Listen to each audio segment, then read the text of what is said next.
rehabilitate and reconstruct after the rescue and relief effort, which is still going on for 12 long weeks. For many of the lives we have saved, the future is dimmed by new fragility, lost homes, decimated livelihoods, deluged croplands, permanent food insecurity, and exposure to uncertain futures. Some 11 million people will be pushed further below the poverty line, while others will drift to cramped urban shelters, leaving little room for climate-smart rebuilding. Mr. President, for now, we have mobilized all available resources at our domain, squeezing resources from left and right towards the national relief effort, and repurposed all budget priorities, including development funds, to the rescue and first order needs of millions, cash transfers to the most affected 4 million women, heads of household, had begun weeks ago via our social security program, the Benazir Income Support Program. It has been established in the name of former late Prime Minister Benazir Bhutto, and her son is our foreign minister today. 70 billion rupees, or almost $300 million from our own pocket we are spending on this program. But at this point, the gap between our urgent needs and available resources is increasing by the day and amplified by the sheer unprecedented scale of this disaster. Our manpower and resources are totally overwhelmed and overstretched. The question to raise here is quite simple.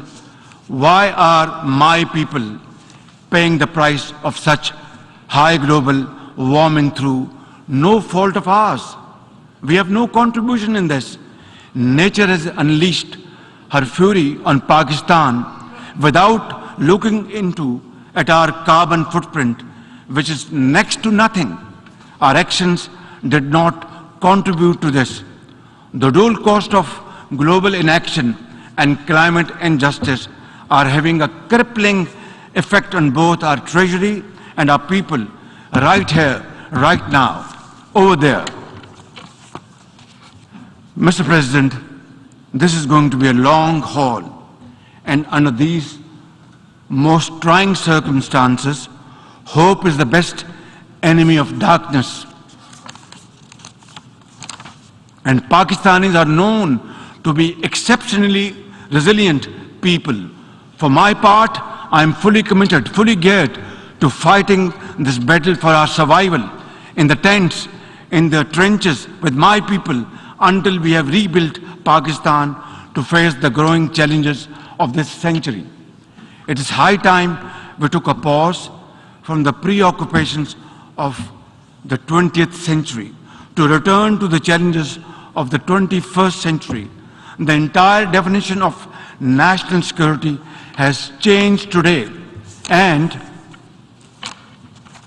unless the leaders of the world come together to act and act now on an agreed common agenda, there will be no earth to fight wars over. Nature will be fighting back, and for that, humanity is no match at all. Mr. President, Pakistan's urgent priority right now is to ensure a rapid economic growth and lift millions out of poverty and hunger. To enable any such policy momentum, Pakistan needs a stable external environment. We look for peace with all our neighbors, including India. Sustainable peace and stability in South Asia, however, remains contingent upon a just and lasting solution of the Jammu and Kashmir dispute. At the heart of this long-standing dispute lies the denial of the inalienable right of the Kashmiri people to self-determination. India's illegal and unilateral actions of 5th August 2019 to change the internationally recognized disputed status of Jammu and Kashmir and to alter the demographic structure of the occupied territory further undermined the prospects of peace and inflamed regional tensions. India's ruthless campaign of repression against Kashmiris has continued to grow in scale and intensity. In pursuit of this heinous goal, New Delhi has ramped up its military deployments in occupied Jammu and Kashmir to 900,000 troops, thus making it the most militarized zone in the world. The serial brutalization of Kashmiris takes many forms: extrajudicial killings, incarceration, custodial torture and death, indiscriminate use of force, deliberate targeting of Kashmiri youth with pellet guns, and collective punishments imposed on entire communities.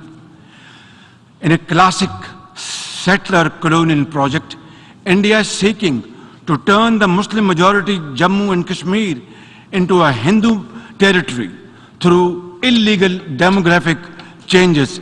Millions of fake domicile certificates have been issued to non-Kashmiris. Kashmiri land and properties are being seized. Electoral districts have been gerrymandered and over 2.5 million non-Kashmiri illegal voters fraudulently registered. All this is in blatant violation of Security Council's resolutions and international law, particularly the 4th Geneva Convention. For our part, the Pakistani people have always stood by our Kashmiri brothers and sisters in complete solidarity and will continue to do so, no matter what, until their right to self-determination is fully realized in accordance with the relevant UN Security Council resolutions. I assure the World Forum and this August platform that we in Pakistan remain consistent in our commitment to peace in South Asia. India must take credible steps to create enabling environment for constructive engagement. We are neighbors and we are there forever. The choice is ours, whether we live in peace or keep on fighting with each other. We have had 3 wars from 1947 onwards, and as a consequence, only miseries, poverty, unemployment increase on both sides. It's now up to us to resolve our differences, our problems, our issues, like peaceful neighbors through peaceful negotiations and discussions, and save our scarce resources for promoting education and health and employment to millions of people, young boys and girls on both sides of divide, and not waste our resources in buying more ammunition and trying to promote tension in this area. I think it's high time that India understands this message loud and clear, that both countries are armed to the teeth. War is not an option. It is not an option. It is not an option. Only peaceful dialogue can resolve these issues so that the world become more peaceful in times to come. Mr. President, Afghanistan today presents a unique challenge. 30 million Afghans are left without a functional economy.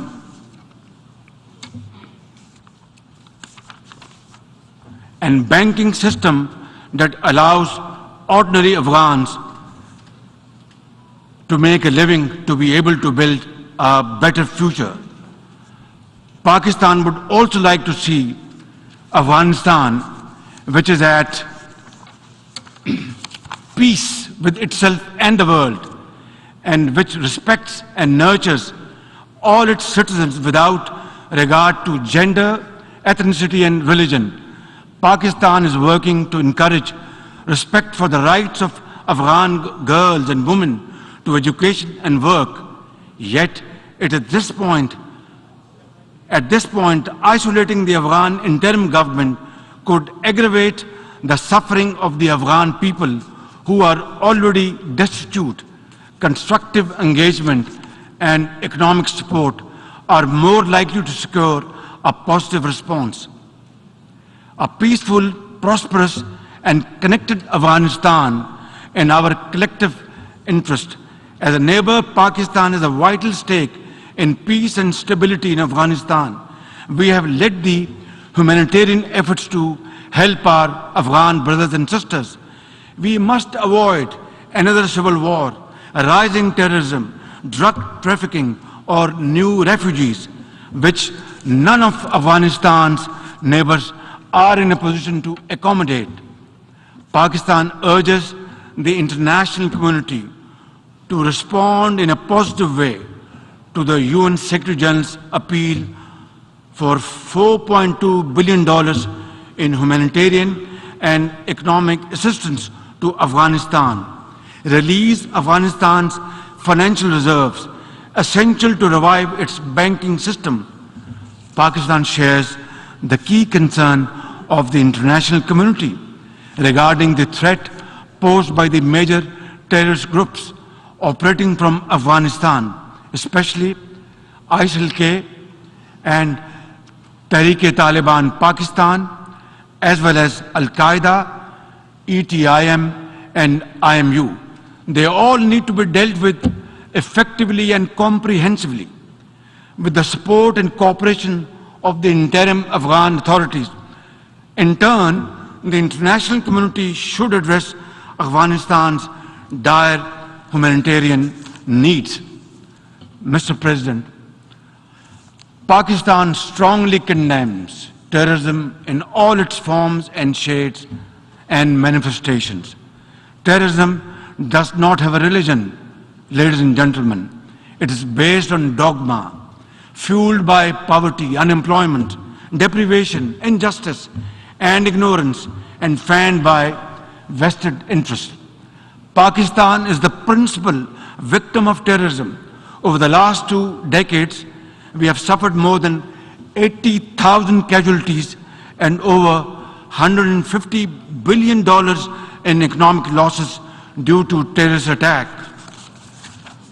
Our armed forces, with the support of our people, mothers, traders, students, teachers, engineers, doctors, have broken the back of terrorism within Pakistan, yet we continue to suffer terrorist attacks from across our borders, sponsored and financed by our regional adversary.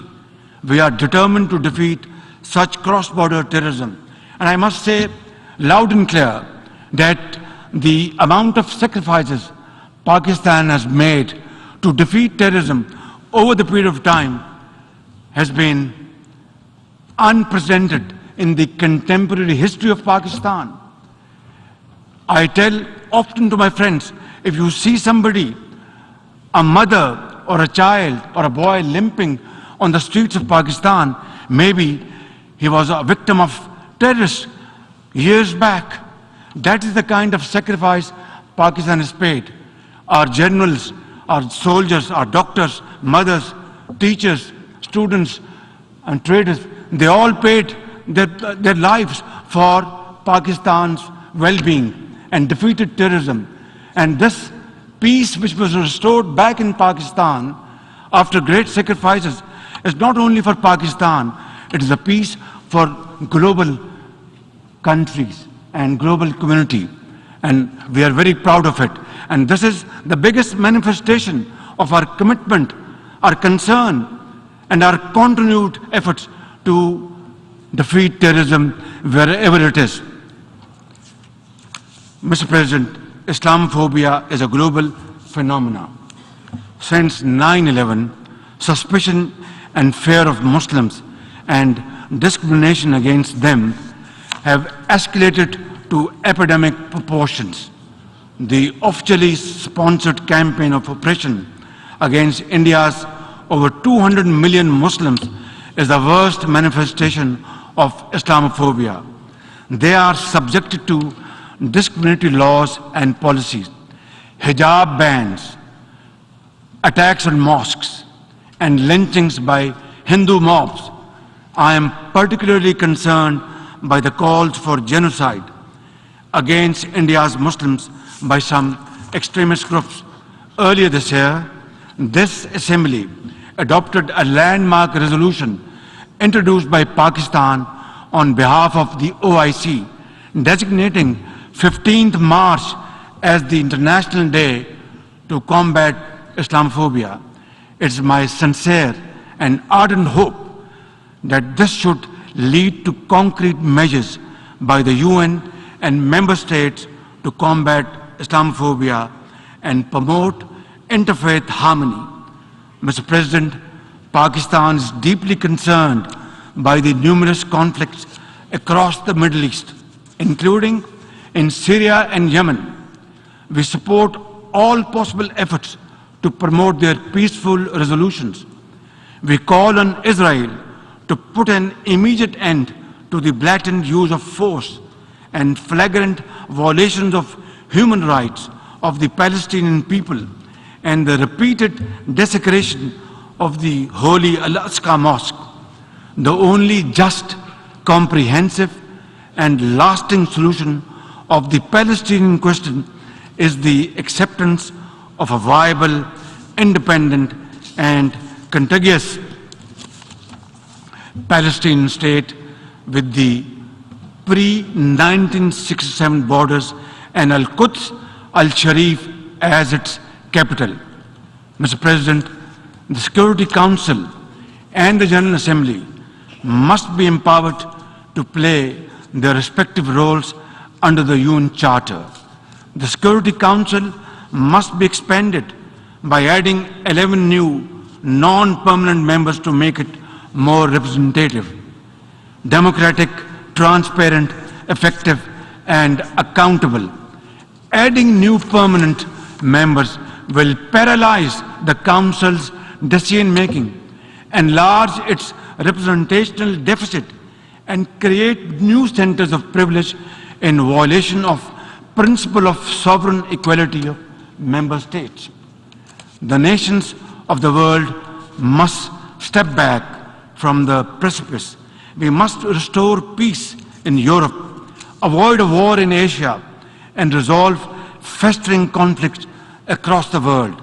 We must revive the vision which created the United Nations, a vision which is often blurred by national interest and hegemonic designs.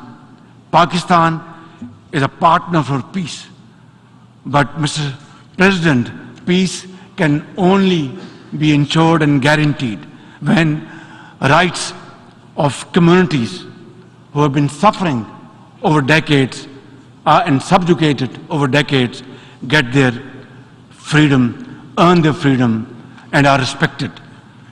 In this behalf, before I conclude, Mr. President, I would once again repeat at the cost of repetition that we want to have peace with India, but long-lasting, enduring peace can only be ensured and guaranteed through a just and fair solution of Kashmir, providing rights to the people of Kashmir under UN Charter, according to Security Council resolutions, the right of self-determination, and I will be most forthcoming to sit down then and talk to our Indian counterparts to pave the way forward for future so that our generations do not suffer, so that we spend our resources on mitigating miseries on building structures to face these floods and outbursts of clouds. We are developing societies. We don't have unlimited resources. We must deploy our resources for the well-being of the people, for our children, for their promotion, for their empowerment, for their employment, for health, for education, and make Pakistan, and of course other developing societies must find their own place in community of nations through hard work, untiring efforts and sacrifice. That is the only way forward. Therefore, we will work with all those committed to the United Charter's principles to restore the vision which created the United Nations and to equip this organization with the capacity to preserve global peace and promote universal prosperity. I thank you.